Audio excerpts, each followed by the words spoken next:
Muito boa noite, é com muito prazer que nós começamos mais um programa de direção espiritual. Hoje nos recordando das contradições, né?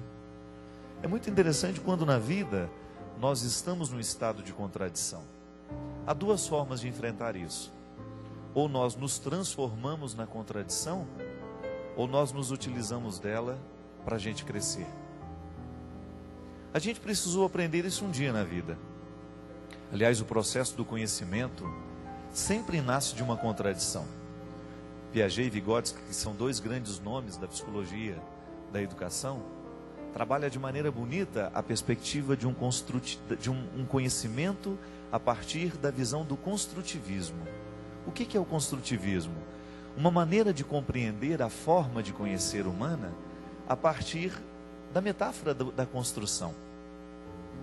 Segundo esses especialistas, e esta linha que aborda o conhecimento a partir desta perspectiva, eles vão nos ensinar que conhecer é você estabelecer uma construção, da mesma forma como nós fazemos uma casa. Nós sempre vamos encontrar um alicerce.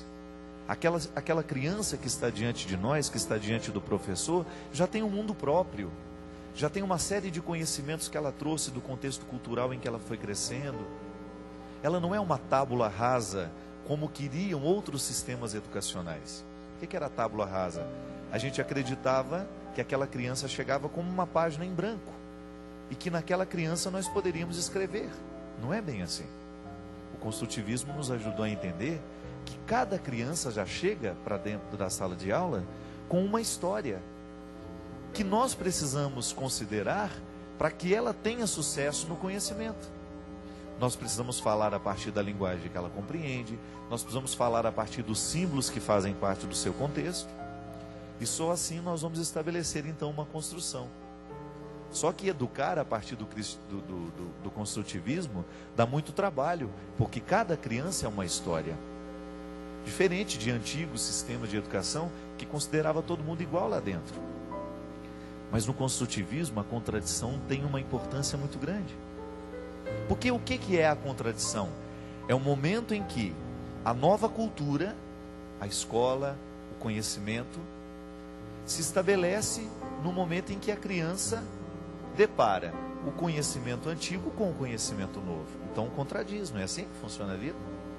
Quando eu tenho uma ideia sobre você e de repente ao encontrar-me com você, ao estabelecer uma convivência com você, eu entro numa contradição. Porque aquilo que eu achava sobre você não é o que você verdadeiramente é. Está vendo como essa contradição é positiva? Porque ela me abre a possibilidade de entrar então de fato no seu mundo, de sair daquela imagem de preconceitos que eu tinha para adentrar o contexto da sua verdade. A contradição ela é importante no momento em que a gente percebe que nós não estamos de acordo com aquilo que deveria ser. Dentro da ética, dentro da moral, a contradição é importantíssima. Quando nós estabelecemos uma compreensão de que nós não estamos sendo como poderíamos ser, como deveríamos ser, mas precisou que houvesse uma contradição. Como é que chegou essa contradição? Através de alguém que vivia diferente, de alguém que lhe deu um conselho, de alguém que lhe apontou o erro, que estabeleceu dentro de você a situação contraditória. Contradição nasce. Às vezes nós estamos dentro de uma contradição, mas não sabemos. E no momento em que o outro nos ajuda a compreender a contradição, nós crescemos. Diferente de você viver dentro de uma contradição que te empaca, que não te deixa ir para a frente, que não te deixa caminhar, que lhe deixa ir num estado de torpor, numa sonolência eterna. Diferente daquelas situações em que você reconhece a contradição como um passo para a melhoria. Minha gente, a palavra de Deus na nossa vida, a religião, a palavra de Jesus, ela serve para entrar dentro da nossa vida e estabelecer a contradição. Mas uma contradição que depois vai gerar harmonia. Porque a partir do momento que eu estou diante da pessoa de Jesus, que eu olho para ele, como ele vivia, quais eram as preferências que ele tinha, e eu ouso a fazer da minha vida um lugar dessas preferências, dessas atitudes, quando eu ouso ser um cristão, ser um outro Cristo no mundo, eu começo então a viver o processo da contradição cristã, que é linda. Por isso que Jesus dizia que ele veio para trazer o fogo, que ele veio para trazer a espada, a divisão. Não é porque ele queria estabelecer guerras e conflitos, não. Jesus falava justamente deste contexto de incômodo. Ele veio para incomodar. Não tem aquela música que a gente canta na comunhão nas nossas igrejas? Comungar é tornar-se um perigo, viemos para incomodar. Ponto. É disso que nós estamos falando. A contradição nasce e nos incomoda. Eu não fico bem no momento em que eu estou me sentindo contraditório. No momento em que se estabelece dentro de mim uma reflexão para pensar a minha atitude. Isso acontece quando eu recebo uma correção fraterna, quando alguém que me ama me liga, me chama a atenção, olha, eu vi isso ali, não está certo. Ou quando você recebe no seu dia a dia frases que têm um poder de lhe incomodar. Por quê? Porque estão mostrando a sua contradição. Estão mostrando o ponto frágil, aquilo que pode ser fortalecido. Porque quando nós reconhecemos a nossa fragilidade, não é para a gente viver derrotado, não. Se você descobre que existe uma fragilidade na parede da sua casa, você não vai abandonar a sua casa, mas você vai fortalecer aquele lugar que está frágil. Você vai diminuir o poder daquela fragilidade. Você vai restabelecer a segurança. A nossa fragilidade serve para apontar isso, o cuidado que nós precisamos ter com a vida. E nesse programa aqui, minha gente, ele é um lugar de contradição o tempo todo, porque eu estou aqui, no momento que falo, eu também reconheço as minhas contradições. Eu também descubro aquilo que em mim pode ser melhor. Eu descubro aquilo que em mim pode ser lapidado, aquilo que pode ser melhorado. E essa é a grande proposta do Evangelho para a nossa vida. Que a cada dia a gente se transforme numa pessoa melhor. Essa semana eu estava pensando, sabe? Um dos maiores desafios que nós precisamos viver na vida, além dos muitos que a gente tem, é a gente ser honesto com a gente mesmo. Olha, você enfrentar a desonestidade do outro com você é até suportável. E a gente pode até vencer. Depois que você quebra o poder daquela desonestidade, que você reestabelece a ordem, você pode até crescer a partir daquilo. Agora, a partir do momento que você é desonesto com você mesmo, existe muito poucas possibilidades de você superar. Porque esta desonestidade, ela vai alimentando um jeito de ser. Porque o outro, ao ser desonesto comigo, eu olho nos olhos e eu digo para ele umas verdades e eu volto a harmonizar o meu coração. Agora, quando a desonestidade está dentro de mim mesmo, aí não tem como. Eu preciso ser muito sincero comigo mesmo, com o meu processo, com as minhas escolhas, com aquilo que eu estou permitindo que entre na minha vida ou não. Nisso depende a minha honestidade com o meu processo humano, dessas contradições que eu estou dizendo. Você conhece as suas contradições, você sabe onde é que aperta a pedra no seu sapato. Você sabe onde é que está a sua fragilidade, onde é que está a parede frágil da sua casa, da sua vida, onde é que está a trinca que precisa de reforço. Agora, se você for desonesto, fingir que não sabe, fingir que não viu, e começar a protelar essa mudança para o ano que vem, para a semana que vem, você não vai chegar ao resultado que você merece, porque vai faltar desonestidade nesse processo. Talvez seja por isso, minha gente, que Jesus tinha uma facilidade muito grande de olhar nos olhos dos miseráveis e desejá-los, querer que eles estivessem ao lado dele. Por causa disso, pode ser que no miserável, assumido, ele encontre mais honestidade do que naquele aparentemente santo, mas hipócrita. E é esta miséria que nós precisamos saber reconhecer. A gente descobrir que na fragilidade do nosso coração há uma predileção de Deus por nós. Deus prefere a minha fragilidade, mas não para que eu fique frágil a vida inteira, para que eu fique resmungando, não. É porque no momento em que eu sou frágil, eu tenho a possibilidade de ser honesto com essa fragilidade. E ao reconhecer-me frágil, então eu estou dando a Deus uma chance de trabalhar em mim. Diferente de quando eu não assumo, de quando eu nego. É igual quando a gente erra, né? A melhor coisa é você correr e falar, olha, errei mesmo, fui eu que fiz, fui eu que quebrei, fui eu quem falei.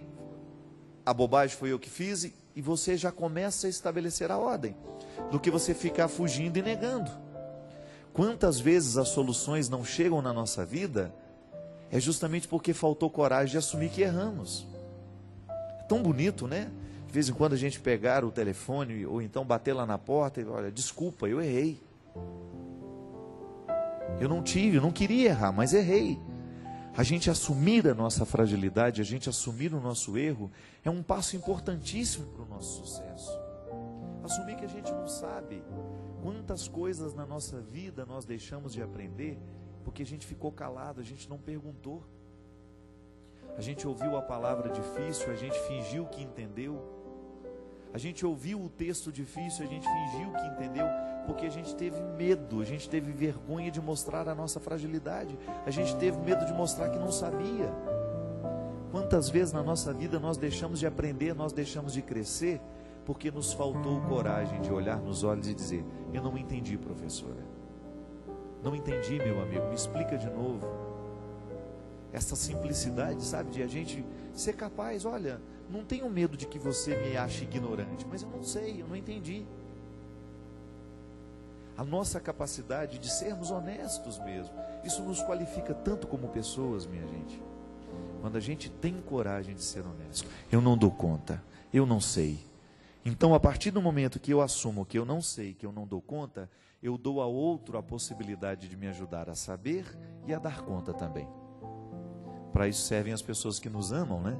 E é muito bom a gente cultivar pessoas que nos amem de verdade, porque estas pessoas estarão sempre prontas para nos ajudarem, para nos ajudar a ir além, a quebrar a força opressora muitas vezes do limite sobre a nossa vida. Só que é preciso a gente ter a simplicidade de até querer o amor do outro, né? Que muitas vezes o nosso orgulho vai crescendo tanto dentro de nós, que a gente vai ficando incapazes até mesmo de receber o amor do outro, porque a gente se sente pronto demais, quando na verdade tem uma fragilidade imensa ali dentro. Já dizia o velho professor lá de Porto Alegre, que eu escutei uma vez e nunca mais me esqueci. Velho não, ele era um homem até muito novo, numa formatura de medicina. Ele dizia, quanto maior, quanto mais pesada a armadura de um soldado, maior é a fragilidade daquele que está lá dentro. E é verdade. Quanto maior é a nossa fragilidade, parece que maior é a nossa incapacidade de assumir isso. Aí a gente vai se revestindo de uma agressividade horrorosa, que não vai deixando as pessoas se aproximarem de nós. Pode observar. Recorde-se agora da pessoa mais agressiva que você conhece, a mais difícil do seu convívio, e vá dormir com essa certeza, é a mais frágil de todas. Aquela muito brava, aquela que grita demais, aquela que tem solução para tudo, aquela que está sempre pronta, cuidado, porque às vezes isso é apenas um jeito de embrulhar a fragilidade num papel bonito, num presente bonito, mas que lá dentro é simples, é pequenininho. Eu me lembro que uma vez, quando eu era pequeno, não tinha dinheiro para nada, era pobre igual um rato, né? Eu comprei, sabe essas revistinhas que vende produtos? Comprei um presentinho para minha mãe, que era Dia das Mães. Eu me lembro direitinho, gente. Era um calhambequezinho de metal. Uma das coisas mais feias que eu já vi na minha vida. E aí eu comprei aquilo olhando na revista, né? Mas olhando na revista é bonito, né? E nem sabia que era tão pequenininho daquele jeito. Mas na hora que chegou, e chegou um dia antes do Dia das Mães. Aí eu com aquela coisa miudinha, sabe? Eu não sabia o que fazer com aquilo. Eu falei, meu Deus, como é que eu vou entregar isso para dona Ana, né? E eu muito esperto já, peguei coloquei ele, cabia dentro de uma caixinha desse tamanho. E aí eu fui fazendo embrulho, coisa de pobre mesmo, né? Pobre adora guardar aquele papel de presente debaixo do colchão, né?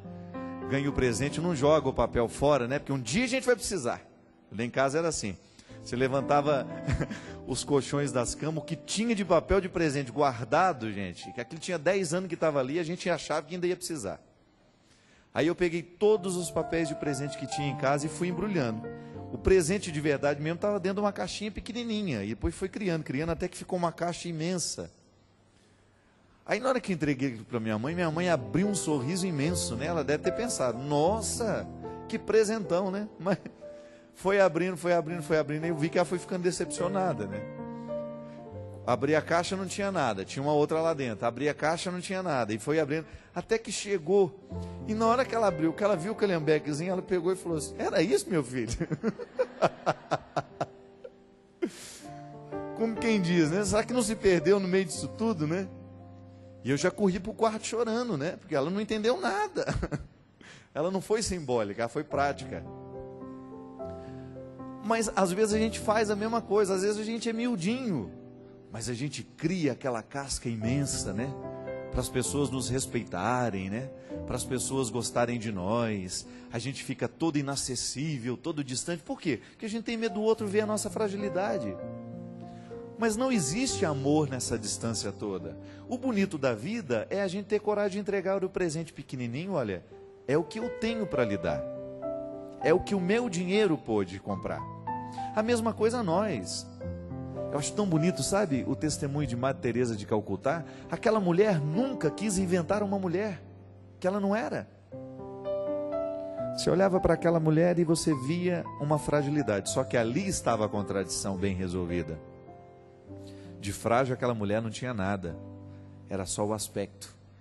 Aquela mulher carregou o mundo nas costas. E por onde passou, ela foi um testemunho maravilhoso de vida, de entrega. A mesma coisa Dom Helder no Recife.